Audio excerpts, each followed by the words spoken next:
Hello, welcome back to my channel. This is Ria Roy, and here I'm going to talk about Alexander Pope, who was a great poet in the age of 17th century, and it is also popularly known as Enlightenment age and Neoclassical age.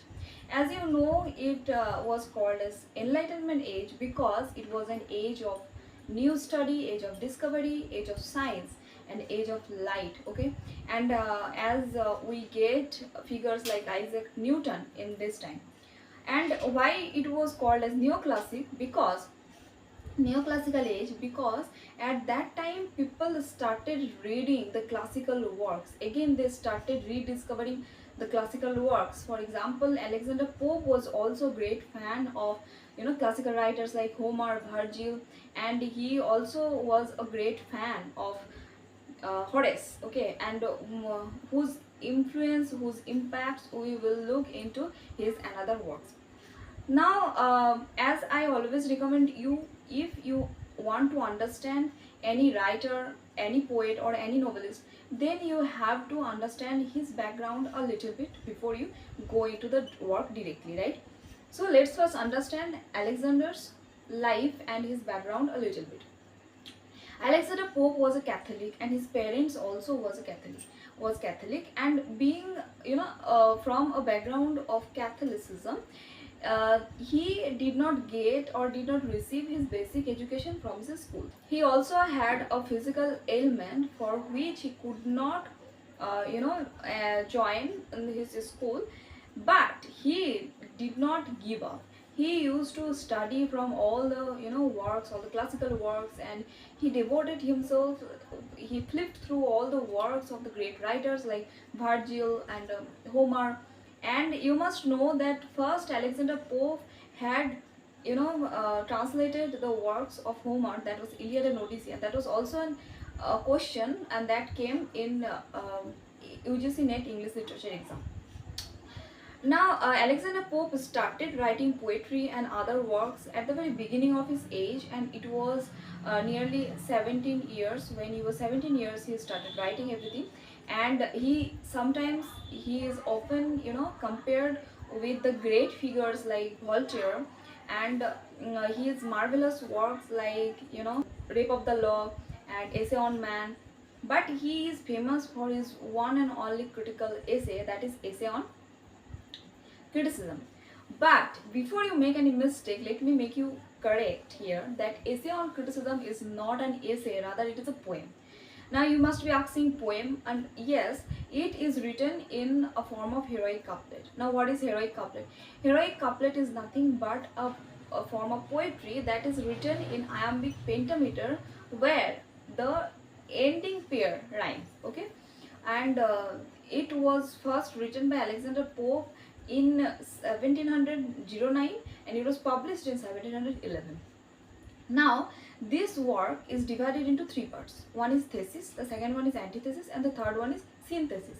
In thesis, he discussed about the what makes a bad critic, how a critic becomes bad. Okay, and number two, and that is antithesis, where he discussed all the bad qualities that make a critic bad critic. And number third, that is synthesis, where he discussed all the good qualities that can make any person a good critic. Now, number one is that thesis, where he discussed 2 points. Number one point is that writing has a link with judgment. Now, what is that? If you want to become a judge, or if you want to become a critic, then you first write a work, you first write a poem. Suppose you want to criticize a poem, so you have to first write a poem. You have to know what are the criteria to write a poem. Then only you can become a critic.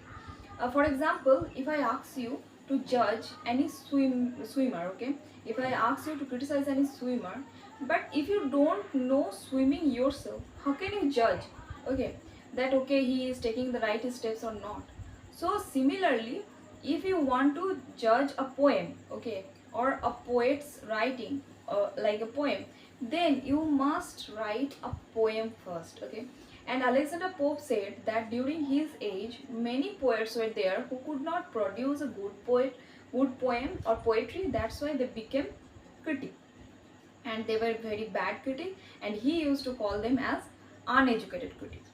Now, number second point is that self criticism. Before you criticize other and others' work, first criticize yourself. You first look into your background, whether you are coming from a good background, whether you have got a good education, how is your capacity, how is your capability to judge any works. So you have to understand also your likes and your dislikes. For example, if you don't like a poem, it doesn't mean that the poem is bad. It may be that other poet can like that poem, right? So here you cannot judge any work by your only taste. Now the next part is antithesis, where Alexander Pope discussed what are some bad qualities that make a bad critic. Now number one is pride. If you have pride in yourself to, before you be a critic, then you must leave it, because pride is something that is one of the seven deadly sins, and it always gives you the direction to the wrong. Okay, so always avoid pride. If you are proud of yourself to, be a good writer or to be a good critic, then you can never become a good critic. Number two, that is envy. You cannot feel envious towards other works. If you find that the writer or the poet is beyond your imagination, is beyond your perception, then you cannot feel jealous. Rather, you have to accept that thing, okay, before you criticize this work. Now, the third part, that is synthesis. Here, the poet like Alexander Pope had discussed the good qualities that can make a man a good critic. Number one is that not to be slave to the rules. You cannot become a slave to the rules, okay? Sometimes you need to go beyond the rules so that you can make a good criticism. Number second, and that is server, okay? Become a server rather to, attack anyone's work. For example, if if you have shown some bad qualities about that poet, okay, about his own poem, then you must also add some good qualities. Okay, criticism does not mean that you will only condemn. Rather, you have to, give some good vibes about that poet. For example, Dr. Samuel Johnson, who has written a marvelous work, that is the preface to Shakespeare, right? Where he pointed some good qualities of Shakespeare as well as some bad qualities. Now, the third point is that not as a part, rather a whole. You cannot judge any poet's work or any writer's work by only seeing it from a part, okay? Just like Purple Patch, that concept is given by Horace, the classical writer, right? Where he said that whenever we like a poem, whenever we like a song, we always can remember that purple patch, those few, passages that we can remember because we like that.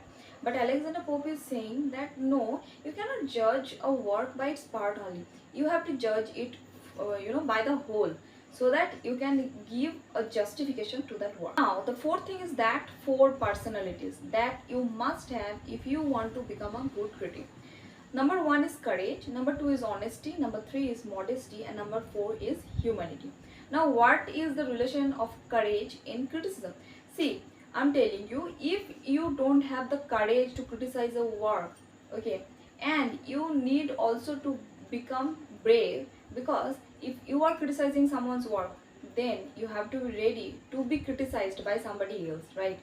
And Alexander Pope had, remarked well in his work that, Joseph Edison, who is like always ready to attack but is afraid to be striked. So you can't do like this, okay? Be ready to be attacked if you also want to criticize any work. Now, honesty.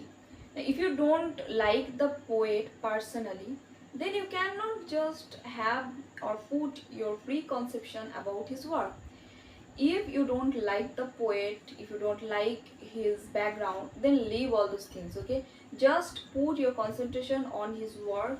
You judge the work, find the good qualities as well as bad qualities from the work, then only you can become a good critic, rather to pointing his own fault, for he is not your personal choice. So yeah, these are all the important information that I wanted to give you from Alexander Pope. And literary criticism is something that you have to read, right? You have to understand before you sit for any kind of exam, be it in graduation, post graduation, or is in English literature. So yeah, thank you for this patience with which you have listened everything. And if you have liked, then please do like and subscribe to my channel. Bye bye and thank you. Work hard, you will definitely get share.